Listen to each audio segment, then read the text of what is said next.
Hello sorciers et sorcières et bienvenue sur la chaîne Gazette du Sorcier. Enfin un jeu Harry Potter dans nos consoles de salon et PC.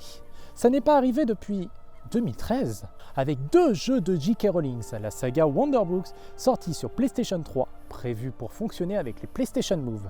Oui, ce sont bien des jeux Harry Potter officiels, regardez, il y a même marqué Hogwarts sur la jaquette. Hogwarts Legacy, ça sort sur PC, PS5 et Xbox Series le 10 février prochain, et le 7 février pour ceux qui ont précommandé la version Deluxe. Le lancement de la version console, les Xbox Series et PS5 arriveront dans la nuit du 6 au 7 février à minuit. Et les versions PC arriveront à 19 h le 7 février. Vous allez certainement vous demander, mais qu'en est-il de la version PS4 et Xbox One? Eh bien, mauvaise nouvelle pour vous.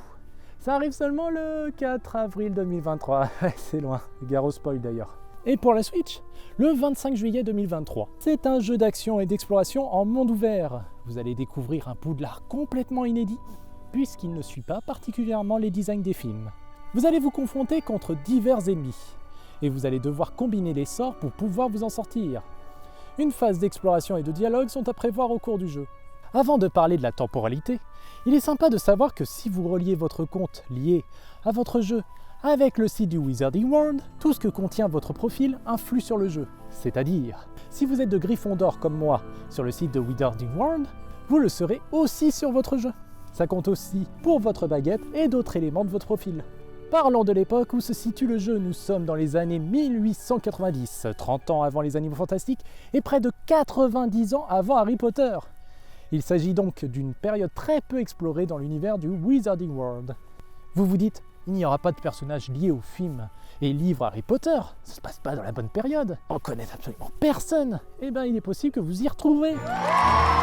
Car si je vous dis la famille Black, vous pensez directement à Sirius Black. Et si je vous dis que son arrière-grand-père est directeur de Poudlard? Eh oui, Phineas Nigellus Black. Bon, je suis d'accord, on ne le reconnaît pas forcément, mais il y a des personnages qui ne vieillissent pas dans Harry Potter. Je parle bien des fantômes. Vous allez avoir la joie de revoir quelques fantômes de Poudlard, dont Nick-Quasi sans tête, en chair et... non, c'est un fantôme.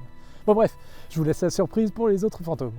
Pour certaines surprises, qui sont mauvaises, je suis obligé de vous les annoncer pour éviter que vous soyez déçus. Déjà, il n'y a absolument pas de Quidditch dans le jeu. Par contre, vous pouvez toujours vous promener avec votre balai à l'extérieur de Poudlard. Pour ce qui est des animaux, je vais vous rassurer, vous pouvez toujours interagir avec eux. Et ça c'est bien, on peut faire des petites papouilles aux petites créatures, c'est trop bien. Désolé. La quête de la boutique hantée de Préolard, c'est une quête exclusive chez PlayStation. Des pièges, des énigmes et autres vous attendent au sous-sol de la boutique hantée de Cassandra Mason. Du côté de la Gazette, il y a du beau contenu à prévoir. Suivez la chaîne Twitch pour voir Gizmo découvrir à vos côtés ce jeu. Suivez le site de la Gazette pour ne pas louper les divers articles, dont ceux de Maëlys, qui va vous accompagner sur le jeu. Et également abonnez-vous à cette chaîne YouTube, car croyez-moi braves gens, ça ne sera pas la seule vidéo sur ce jeu. Vous voilà informé de tout ce qu'il fallait savoir sur Hogwarts Legacy avant sa sortie. Sur ce, je vous dis bye bye et à la prochaine. Allez, tchuss.